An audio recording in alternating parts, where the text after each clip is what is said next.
Oi? Quem falou? Repete aí que eu não ouvi direito.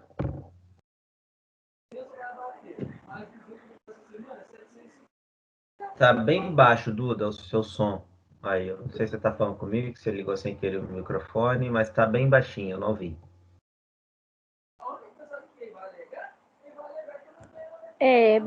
Bactérias, sei lá, doenças. Doenças, então você pensa nisso, Duda? É, Ok. Mais alguém que pensa quando escuta o nome bactéria? Hum? Sujeira?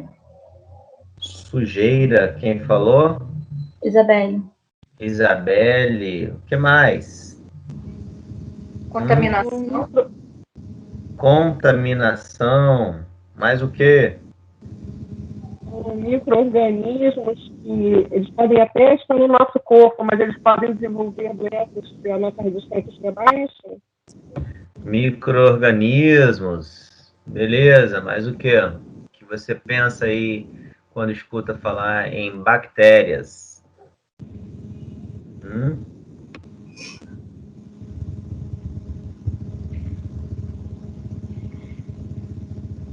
E aí, gente? Pode falar comigo aí. Hein? E aí? Proliferação. Hum? Proliferação. Marisa, proliferação. Não foi eu, não. É a Magda. Foi Foi a você? Não, Magda. Marisa.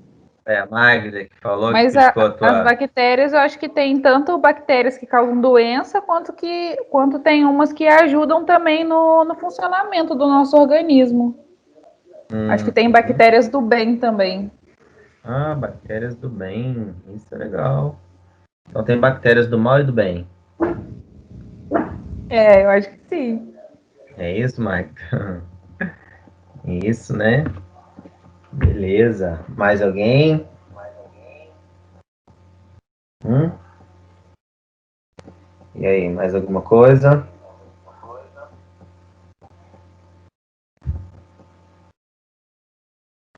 Bom, então, na realidade, como vocês puderam aí observar, a maioria das pessoas que se referiram aí às bactérias, né, se referiram às bactérias como algo, associando a algo ruim, uma doença, a sujeira, a contaminação, né? E, em geral, é essa ideia que a gente tem, sabe? Bactéria é coisa ruim, né? Mas a Magda falou aí, não, tem bactéria do bem e bactéria do mal, né? Então tem bactéria boa. Alguém pensou em comida, em alimento, quando pensa em alimento, quando escuta a palavra bactéria? Hein? Chegou a pensar? Hein? Alguém chegou a pensar? Vou entender o silêncio como um não, né? E já vou fazer uma outra pergunta. Alguém de vocês já comeu bactéria? Diz para mim. Muito provavelmente. Hum? Muito eu acho que provavelmente, Rosana. Eu Muito acho que sim. provavelmente. E quando é que você acha que você comeu bactéria, Rosana? Em algum alimento que pudesse estar contaminado, sei, ou eu penso de repente no fermento do leite, talvez seja uma bactéria e eu como queijo, não sei. Eu ia perguntar se o lactobacilo é um tipo de bactéria. Que eu não tenho Olha, certeza. E foi a vamos primeira coisa que lá. me veio assim na cabeça quando você falou em alimento e bactéria. E aí veio o lactobacillus.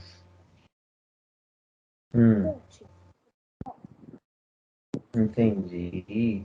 Bom, na verdade, vocês estão certas quando eu falei aí da alimentação em relação à bactéria, né? Então, pode acontecer isso aí mesmo, como a Rosana falou, da intoxicação, do alimento estar contaminado de bactéria. Pode acontecer, acho que a Magda que falou, né? O leite fermentado, o lactobacilo. Então, existe também um aspecto ruim relacionado à alimentação. E aí eu quero dizer para você que você sempre come bactéria, tá? Toda hora você está engolindo bactéria. Todo segundo. Abriu a boca, está engolindo. Tá presente no seu alimento também. Você está comendo bactéria. Então, você está ingerindo bactéria a todo momento. A cada segundo da tua existência, você está ingerindo bactéria. Tá? A todo momento. Você está ingerindo bactéria. Seja no alimento, ou seja no ar. No entanto, quando eu fiz essa pergunta, eu fiz ela de maneira geral, mas o que eu gostaria é, de fato, que vocês entendessem que existem muitas bactérias que são usadas na indústria de alimentos. Entre elas está o lactobacillus, que é utilizado no processo de fermentação do leite, né? Promovendo assim a formação aí, né? Vindo a formar o iogurte, a filharada aí, essa filharada aí, ô Pamela. Tá assistindo a aula aí também? É? É filho? Tá certo. Seja bem-vindo à aula. Tá bom? Ai, ai.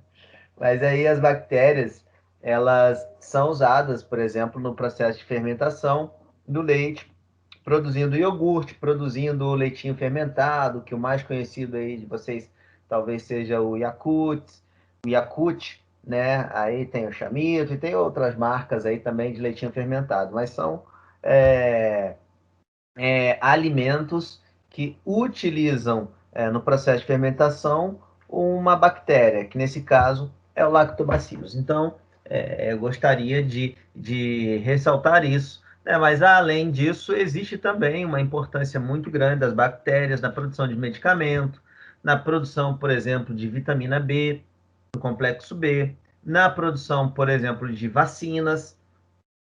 Então, só para que vocês entendam que quando nós falamos em bactéria, existe sim algum prejuízo que pode ser ocasionado por um ou outro grupo de bactéria, mas que nem todas as bactérias irão ser capazes ou serão capazes de promover uma infecção do seu organismo, que pelo contrário, inclusive existem bactérias e a maioria delas são benéficas, trazem benefícios, podem ser usadas das mais variadas formas possíveis. Então, a princípio, eu gostaria que vocês passassem a ter um novo olhar para as bactérias e entendessem que essas infecções que às vezes nos acometem por conta das bactérias podem estar relacionadas com a nossa imunidade ou até mesmo com o nosso hábito de higiene,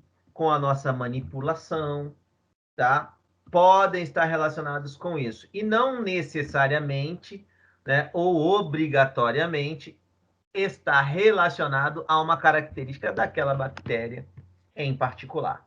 Então, é importante que você entenda isso. Então, por isso que a nossa disciplina é a disciplina de microbiologia e biossegurança, porque diante da presença desses micro-organismos, o que nos resta é adotar medidas de biossegurança que irão evitar uma relação desarmônica entre você e essas bactérias que estão aí presentes na tua microbiota própria, tá? Então, nós vamos entender agora um pouco sobre esses micro-organismos que fazem parte do grupo das bactérias. Então, deixa eu abrir aqui a nossa aula. Apareceu aí para vocês? Já está aparecendo? Ou ainda não? Tá, professor. Ok, que bom. Que bom, tá? Então, hoje nós vamos entender um pouquinho sobre quem é este grupo, esse grupo conhecido como grupo das bactérias, tá? Então, nós vamos falar um pouquinho sobre a existência, estrutura, classificação, os mecanismos de reprodução, os benefícios que elas podem trazer e também a patogenidade, né? Que é a capacidade de provocar aí uma doença em você, tá? Então vamos começar entendendo quem são esses micro-organismos. A primeira coisa que é importante que fique claro é que quando a gente fala de bactéria, nós estamos nos referindo a um ser vivo, ok? Isso é fundamental que você entenda. Então ele é um ser vivo. A bactéria ela é um ser vivo, sabe? E como ser vivo, ela tem as características de um ser vivo. E a primeira característica é ser formada por célula, tá? No entanto, ela é formada por uma única célula, por isso que ela é unicelular. Como ser vivo, ela tem todo o metabolismo necessário à existência dela. Então, ela precisa comer, ela precisa se reproduzir, ela elimina excretas, tá? Então, é importante você entender que a bactéria é um ser vivo unicelular. E a célula dela é uma célula que a gente chama de célula procariótica, porque não tem um núcleo organizado, tá? Não tem uma membrana separando o material genético do citoplasma. Tá? E elas, em geral, por serem unicelulares, só podem ser visualizadas com a ajuda de um instrumento chamado de microscópio, tá? Como eu falei para vocês na aula passada, quando a gente fala em microbiologia, microbiologia é a área da biologia que tem como interesse estudar a vida microscópica. Ou seja, para eu visualizar uma bactéria, eu preciso de um microscópio para enxergá-la. Então, uma única bactéria. No entanto, elas podem ser vistas a olho nu quando elas formam esses aglomeradozinhos que vocês estão vendo aqui, nessas figuras, que nós chamamos de colônias, tá? Então, as bactérias, elas crescem. Isso aqui é uma forma de se cultivar a bactéria em laboratório, né? Então, elas estão aqui presentes numa substância que a gente chama de meio de cultura, que tem ali os nutrientes necessários para o crescimento dela, para a alimentação dela. Então, ela cresce aqui, e o crescimento que a gente está falando é a reprodução, ela cresce em número. E aí ela vai se multiplicando, a população vai aglomerando, aglomerando, aglomerando, e formam esses aglomeradozinhos aqui de células, ou seja, de bactérias, que a gente chama de colônia. E aí, então, eu evidencio, sabe? Eu tenho agora a possibilidade de verificar que no material que eu analisei estavam presentes ali as bactérias, tá bom? Então, é essa a característica aí primeira de uma bactéria, tá? São os seres mais antigos aí do planeta Terra, né? Vivem em condições extremamente desfavoráveis, podem sobreviver em muito quente, em locais muito gelados, com muito sal, com pouca água, tá? Nos mais variados ambientes, inclusive aí sobre a sua pele, tá? Existem bactérias. Então, é um micro-organismo, é um ser vivo com uma alta capacidade de se adaptar ao ambiente, tá bom? E então, como seria essa estrutura dessa célula bacteriana? Né? Como é que ela seria? Né? Como é que é essa célula bacteriana? Tá? Então, essa célula bacteriana, ela tem, a princípio, uma estrutura aqui do lado de fora. Vocês estão vendo aqui que eu estou circulando com o mouse. Vocês estão vendo aqui, tá? Essa estrutura é a parede celular. O que é esta parede celular? A parede celular é um envoltório que está externo e que ele é rígido. Por que que ele é rígido? Porque ele é formado, ele é constituído por um complexo de proteína Então, ele é complexo de proteína, mais um glicídio, ou seja, um açúcar. É uma proteína mais um carboidrato. Formam essa estrutura, formam essa parede celular. E essa parede celular, por ter essa rigidez, ela acaba constituindo uma função de proteger essa bactéria. Em alguns casos, quando nós utilizamos algum antibiótico, esse antibiótico ele vai ter a função de atuar sobre essa parede celular, desnaturando essas proteínas, desestruturando essas proteínas, desfazendo essas proteínas. Consequentemente, se essa parede celular ela deixa de existir, essa bactéria então agora vem a morrer, tá? Então ela tem essa parede celular. E aí mais para frente, nós iremos entender que essa parede celular ela tem uma característica, ela tem uma outra função importantíssima que estará relacionada à classificação dessa bactéria, que a gente já vai ver daqui a pouquinho, tá? Eu vou destacar para vocês algumas partes principais, que eu julgo principal aqui da estrutura bacteriana, como célula. Além da parede celular, tem a membrana plasmática que está presente em toda e qualquer célula, possui essa membrana, que é a membrana que envolve o citoplasma da célula. E o citoplasma, onde estão inseridos organelas, com um detalhe. A bactéria ela não tem organelas que são originadas a partir da constituição da membrana, então não tem organelas membranosas. A única organela que ela possui em comum com as nossas células, tá? Então nós vimos no semestre passado, nós tivemos aí a citologia, a biologia celular, nós vimos que as células possuem no citoplasma várias organelas, mas a bactéria tem em comum com as nossas células uma única organela, que é o ribossomo. E esse ribossomo, ele não é uma organela membranosa, pelo contrário, né, ele é feito ali por um DNA ribossômico que constitui essa estrutura, e ele tem a função, então, de produzir proteínas. Ainda em se tratando de ribossomos e bactérias, alguns antibióticos atuam aqui nos ribossomos. Então, veja o que eu falei anteriormente. Tem antibiótico que atua aqui na membrana, desfazendo essa membrana. Tem antibiótico que atua aqui no ribossomo, impedindo a síntese proteica.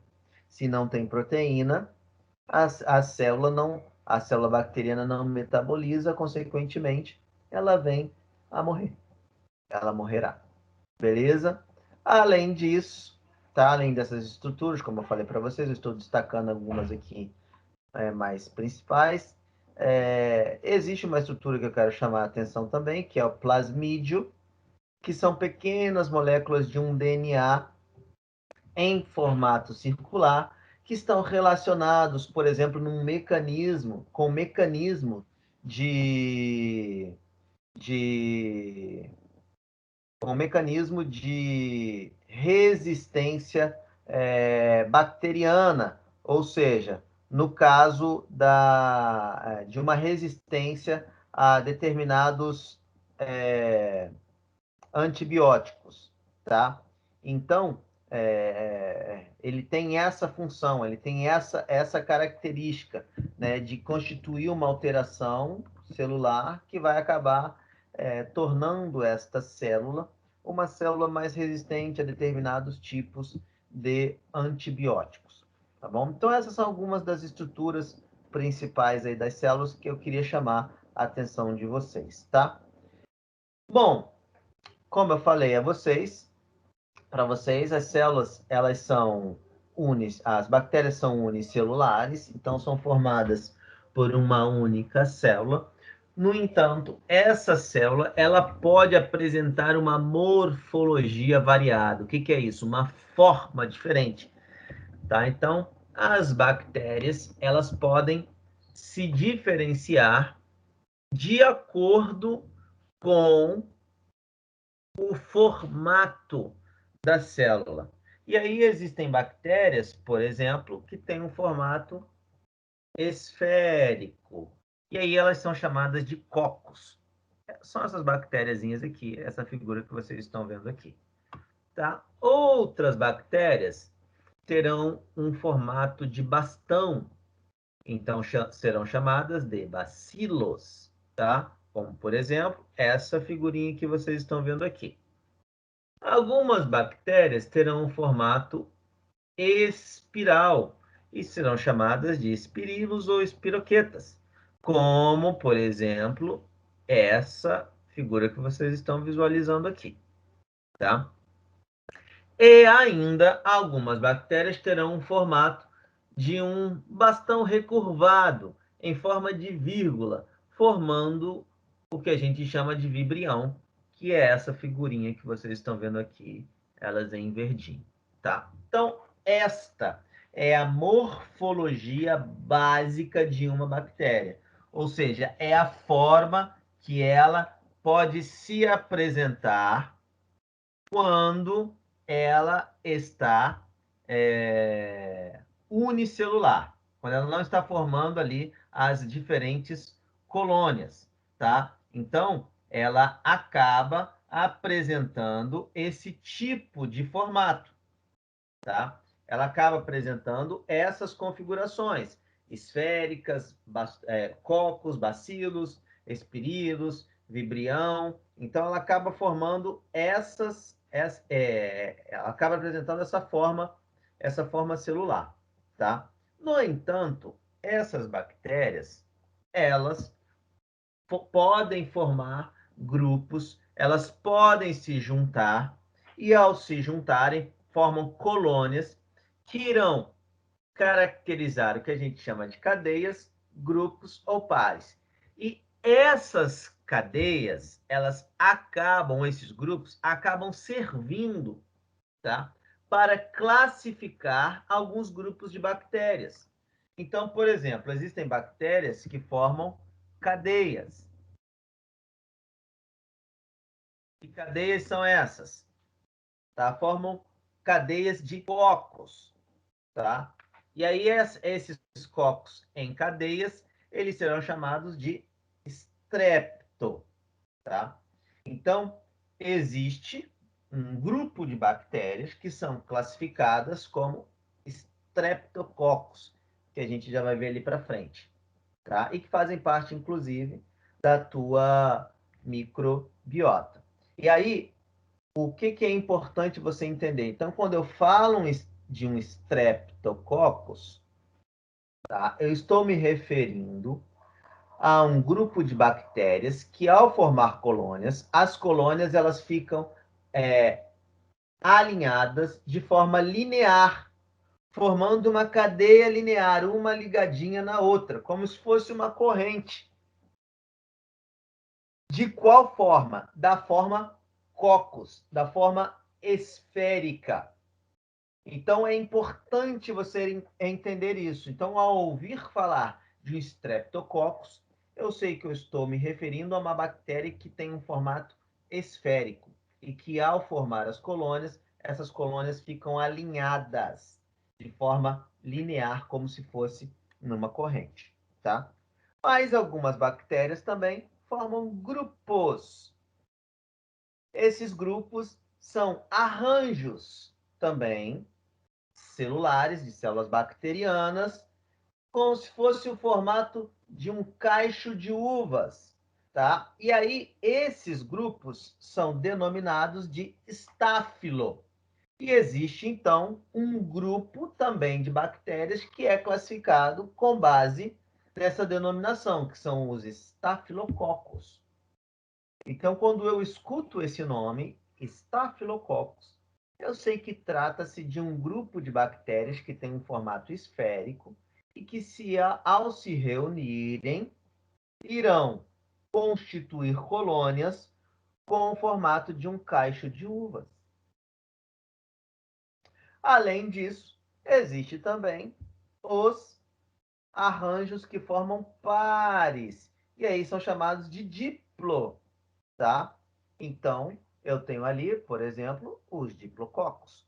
Então, eu posso ter streptococcus, ou streptobacillus, staphylococcus, tá? Diplococos. São denominações utilizadas para nomear os arranjos que essas bactérias formam quando originam as colônias. E aí isso me diz muito sobre essa bactéria. Me diz quem ela é, me diz qual é o formato que ela apresenta, tá? Me diz muito sobre ela. Beleza? Bom, uma característica importantíssima de um grupo de bactérias é a capacidade que algumas delas têm de formarem uma forma resistente, de darem origem a uma forma resistente, que a gente chama de esporos, tá? Ou endosporos. Esses esporos nada mais é do que uma forma resistente que está presente no ambiente. Por quê? Porque o ambiente não tem mais nutrientes e nem água para que aquela bactéria continue ali a se reproduzir naquele ambiente. Consequentemente, ela adquire essa forma, que é uma forma de endosporos, que é uma forma resistente. E ali ela pode permanecer por vários e vários meses, ali, por um longo período de tempo, até que encontre ali, né, se depare ali com os nutrientes e com a água necessária para que ela germine novamente. Tá? Então, ela pode permanecer em estado de endosporos. Um exemplo de bactérias que realizam isso, que assumem essa forma mais resistente, é o gênero do Clostridium e dos bacilos, tá? Então, os Clostridiums e os bacilos, eles dão origem a essa forma mais resistente dessas bactérias, né? E você já ouviu falar, por acaso, no Clostridium? Conhece? Já ouviu falar nessa bactéria alguma vez na sua vida?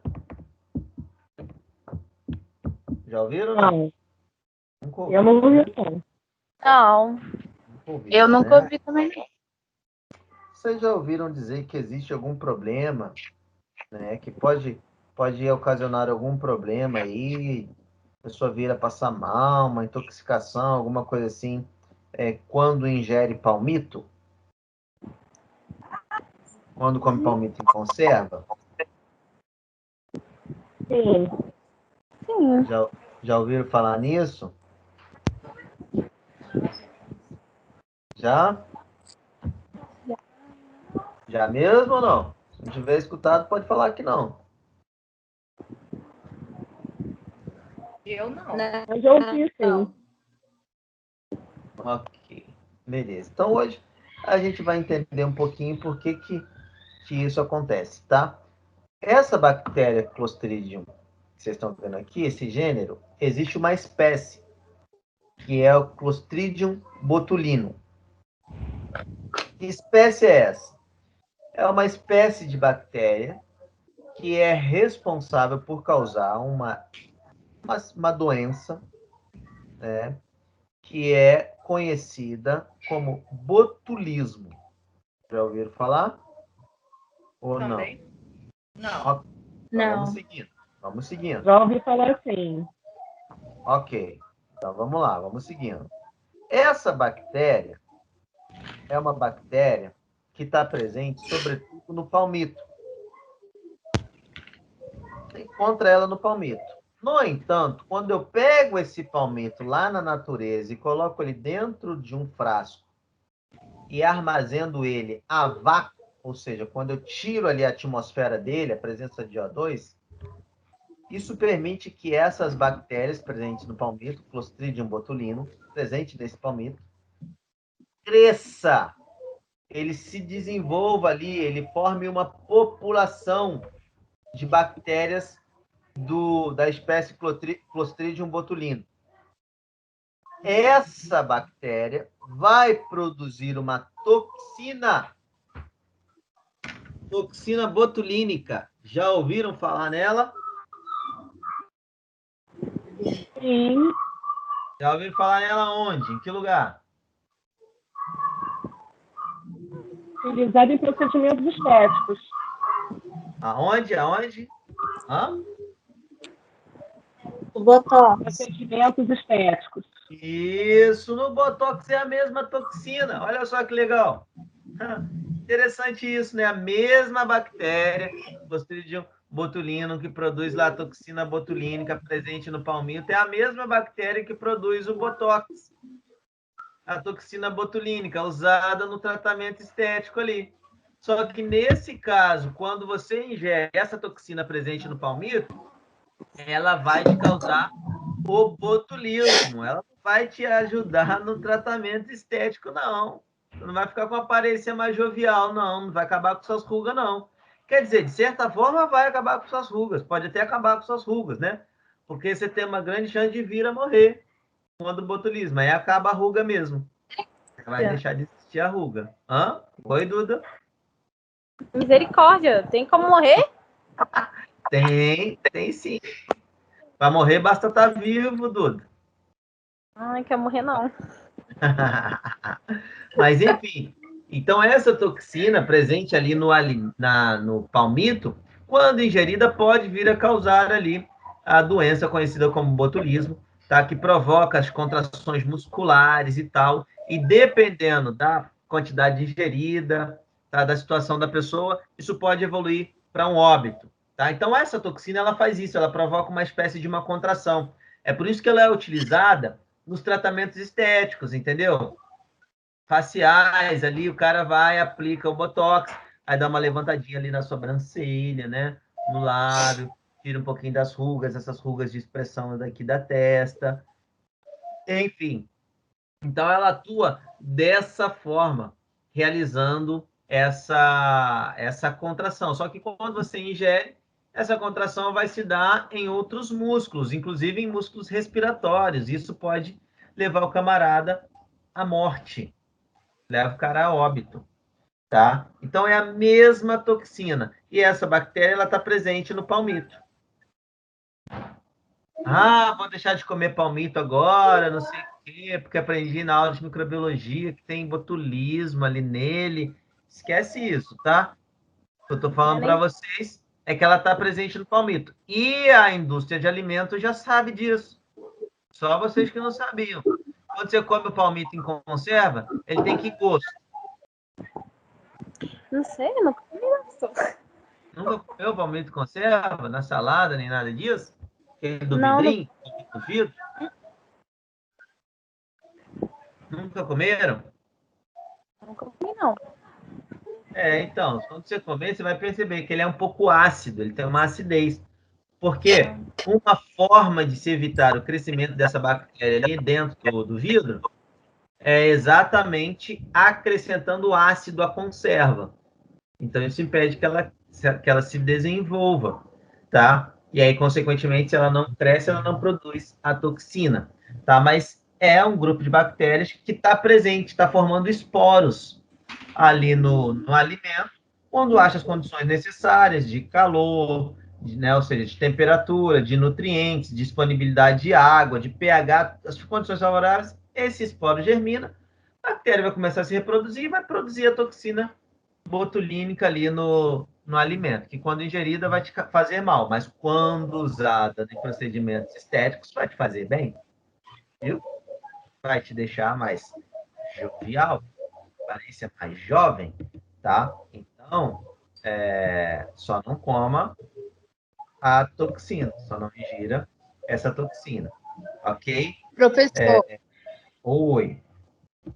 a Duda está perguntando no grupo se passar água do palmito no rosto se faz um efeito para poder esticar. Faz não, não faz, e ainda bem que não faz, porque não tem toxina botulínica ali, né? Se tiver, você pode jogar água fora, tudo fora. Entendeu? Escutou, né, Duda? Não foi eu que perguntei, não. Foi a Isa que perguntou. Ah, foi a Isa que perguntou? Ai, que absurdo. Professor, Tá bom, mas só pega isso, tá? Esquece isso aí, não vai fazer diferença não passar água do palmito no rosto, não. Tá bom? Aí, E o palmito in natura? Oi? Palmito in natura E o palmito in natura? de boa, Rosana, sem problema, tá? Não tem problema nenhum. Não, o problema é quando você consegue, coloca ele na conserva. Por quê? Porque essa bactéria, ela cresce numa ausência de atmosfera. Para ela se desenvolver, ela é uma bactéria que a gente chama ela de bactéria anaeróbia estrita, ou seja, ela cresce na ausência de O2. Dentro do vidro, está em ausência de O2, está com baixa de atmosfera. Então, se eu não tiver uma outra forma de controlar o crescimento dela, que no caso é a acidez, ela vai se desenvolver. Porque tem o palmito que é nutriente, tem o pH ideal, tem a temperatura ideal, sabe? Tem a quantidade de água ideal e tem a ausência de O2, beleza, ela se desenvolve. E aí, ao se desenvolver, ela produz toxina. Mas, in natura, você pega o palmito que você compra lá na feira, né? Aquele palmitinho que você compra lá na feira e tal, vai usar numa receita, não tem problema, tá? Não tem problema nenhum. Nem em conserva tem. Você precisa tomar um pouco de cuidado, né? Porque erro acontece, né? Isso aí pode acontecer. Ninguém está livre de erros, né? Se fosse Então, assim... caso eu faça em casa, é interessante que eu coloque limão, vinagre, alguma coisa ácida. Então, você vai fazer em casa, você não vai conseguir embalar ele a vácuo, né, Rosana? Conserva. Não. Você não vai conseguir dar você não vai dar ausência de atmosfera, você vai embalar a vácuo? Você tem a maquininha de tirar o vácuo? Não. Seria em conserva com líquido, né? Então, aí ele já está oxigenado. Ele tem oxigênio, o micro-organismo vai se desenvolver ali. Entendeu? Okay. Mas mas toda e qualquer conserva você precisa acidificar, né? Você vai dar uma acidez nela, né? Para não deteriorar, inclusive, né? Para não estragar, né? Então você precisa, tá? Para impedir o crescimento de bactéria deteriorante. Beleza? Bom, essa mesma bactéria, esse mesmo gênero, Clostridium botulinum, existe uma outra espécie que é o Clostridium tetani, que causa o tétano. Também é um esporos, tem a mesma característica que o botulino, produz os mesmos tipos de efeitos sobre o organismo humano. Tá? Só que você está ali no palmito, o outro é geralmente introduzido por meio de ferimentos perfuro-cortantes, né? Então, se feriu, introduziu. Por isso que quando você tem um acidente, que você tem uma perfuração, alguma coisa nesse sentido, a primeira coisa que você recebe quando você chega no pronto atendimento é o quê? Antitetânica. Antitetânica. Exatamente. Para evitar a possibilidade de um crescimento de uma bactéria de tétano que poderia estar presente naquele material que te introduziu. Tá? Então é isso. Ok? Beleza? Bom, como eu falei para vocês, né, além dessas características, né, então nós já falamos aí sobre as características morfológicas das bactérias, que é a forma delas. Já falamos aí sobre a capacidade que algumas bactérias têm de formar esporos, tá? E aí existe uma outra característica muito importante que a gente denomina de coloração de Gram ou o corante de Gram. O que vem a ser isso? A coloração de Gram, ela é uma técnica muito antiga, foi desenvolvida por um cientista chamado Christian Gram, tá? E que percebeu a capacidade que algumas bactérias tinham de serem coradas, né? De receberem uma coloração. E poderia ser violeta, roxo ou violeta, ou poderia ser vermelho, rosado, tá? Essa técnica, apesar de muito simples, ela foi e ela é fundamental na identificação dos grupos de bactérias. Com base nessa capacidade de ser colorida, né, de receber uma coloração, tá? As bactérias passaram a ser classificadas em dois tipos, gram-positivas ou gram-negativas. O que seria isso? Tá? Quando essas bactérias elas são submetidas a um determinado corante, tá? Então a técnica consiste em submetê-las a um corante que é um corante violeta ou a um corante que é um corante vermelho, ela adquire uma ou outra cor. Mas por que ela adquire uma ou outra cor? Essa coloração está diretamente relacionada às características da membrana, ou melhor dizendo, da parede celular. Então, existem bactérias que têm uma parede mais espessa, tá? Mais grossa. E existem bactérias que têm uma parede mais fina, mais delgada, tá? Mais fininha. Então, as bactérias que têm essa parede mais grossa, elas acabam retendo o tipo de corante, que é o azul ou o violeta, tá? E as que não têm, acabam se corando pelo corante vermelho ou rosado, que é a safranina ou a fucsina, tá? Então, nesse caso, elas se coram ou de violeta ou de rosado. As bactérias gram-positivas, então, se coram de violeta. Peguem isso daí, tá? Porque tem uma parede celular mais espessa. E as gram-negativas, elas se coram de vermelho, porque tem uma parede bacteriana mais delgadinha. Ah, mas em que isso implica? Isso implica, por exemplo, na hora da utilização, na hora do efeito de um antibiótico sobre a célula bacteriana. Existe isso, essa capacidade de atuar sobre essa parede. Lembra que eu falei para vocês lá no início que o antibiótico, alguns antibióticos, eles atuam sobre a parede celular da bactéria? E aí existem antibióticos que, por exemplo, são de grande espectro. O que isso quer dizer? Que atuam tanto em bactérias gram-positivas e gram-negativas. Então, hoje, na literatura, nós já temos catalogadas quem são as bactérias gram-positivas e quem são as gram-negativas. Se eu tenho dúvida, eu pego a bactéria, faço a técnica de gram e vou observar qual a coloração que ela adquiriu. Se ficou violeta, ela é gram-positiva. Então, eu sei que ela tem uma parede celular, uma parede bacteriana mais espessa. Então, não é qualquer antibiótico que vai atuar sobre essa bactéria. Se ela ficou rosada, eu sei que ela tem uma parede celular mais delgadinha. Perceberam?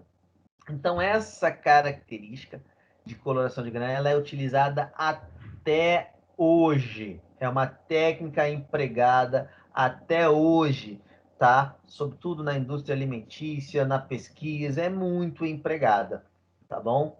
É muito utilizada essa técnica até hoje. Então, aqui nós temos, por exemplo, alguns grupos de bactérias que coram-se de uma forma ou de outra, né? Então, as gram-positivas, tá?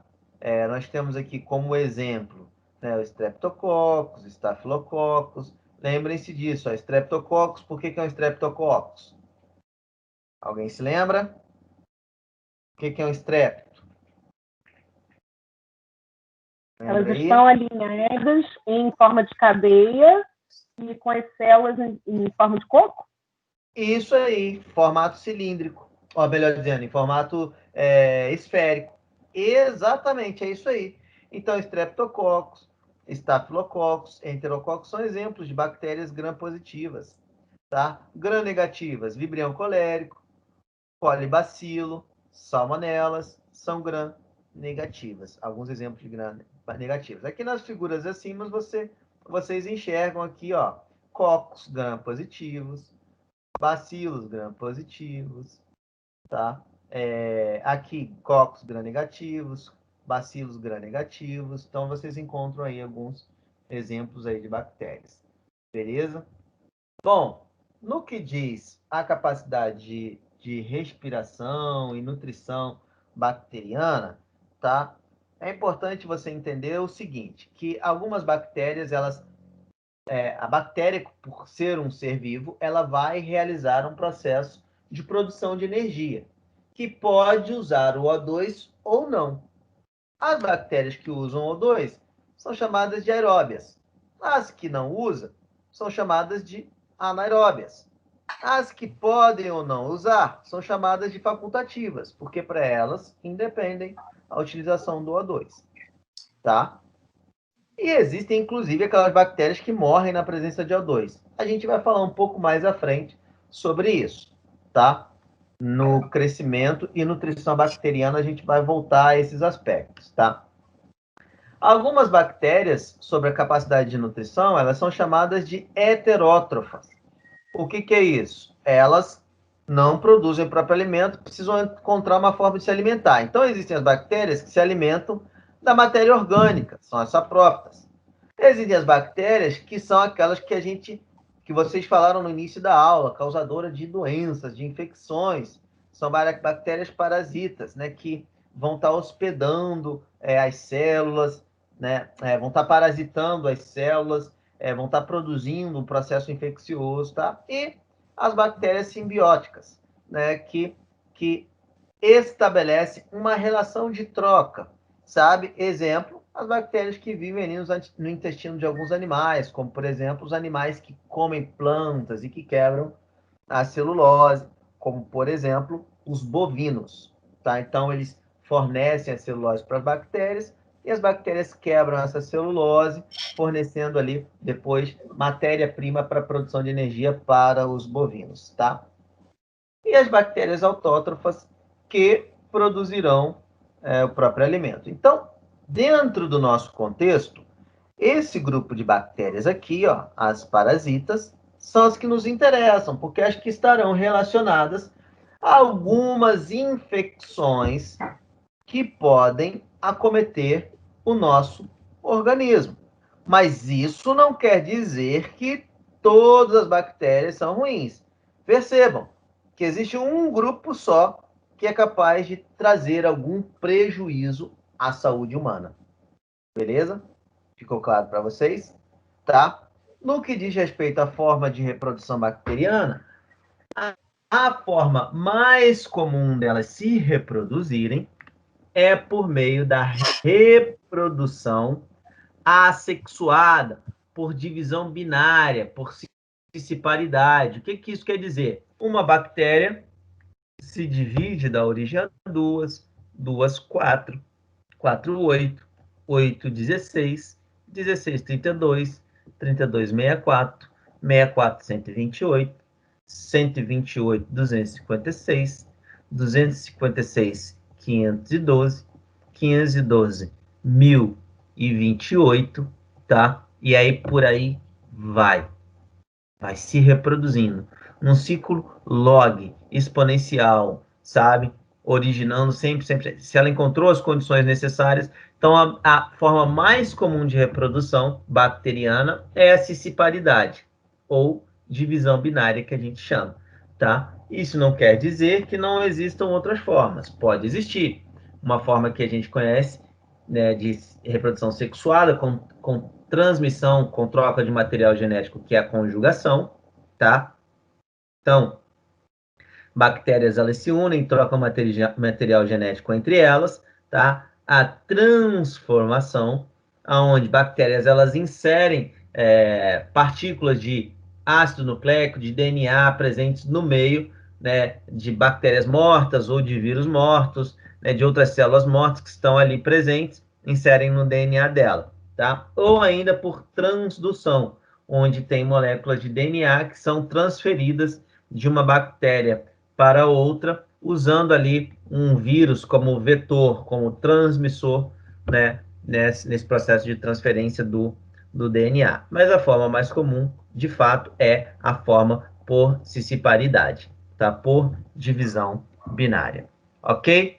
Como eu falei para vocês, as bactérias, elas têm muito mais benefícios, apresentam muito mais benefícios do que prejuízos, tá? Então, elas são usadas na produção de alimento, na degradação de lixo, na produção de medicamentos, na digestão, no ciclo do nitrogênio, tá? E aí você vê a patogenicidade dela.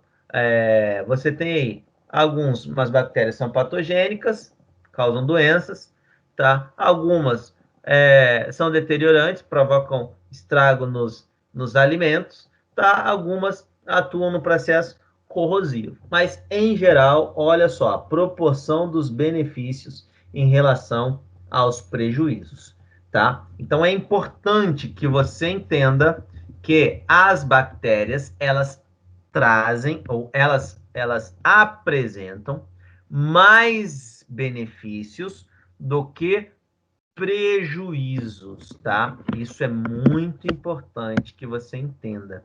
Que você passe a enxergar as bactérias como sendo seres vivos importantes nas relações ecológicas que acontecem no ambiente. Mas que, hora após vez, algumas bactérias poderão trazer prejuízos. E aí, esses prejuízos, nós iremos conhecê-los na próxima aula. Na semana que vem, nós iremos ver que grupos de bactérias são esses, que são capazes de provocar alguma espécie de malefícios à saúde humana. E aí vocês perceberão que muitas das bactérias que serão mencionadas são bactérias que já estão presentes, por exemplo, aí na tua pele agora, vivendo aí em você. Bactérias que já estão presentes, por exemplo, no seu intestino, vivendo aí agora. E não está te provocando nenhum malefício. Mas, de repente, em um determinado momento, esse contexto muda. E aquilo que era harmonia vira desarmonia. Aquilo que era benefício passa a ser prejuízo. Aquilo que era saúde passa a ser doença. E aí você vai entender os fatores que contribuem para isso.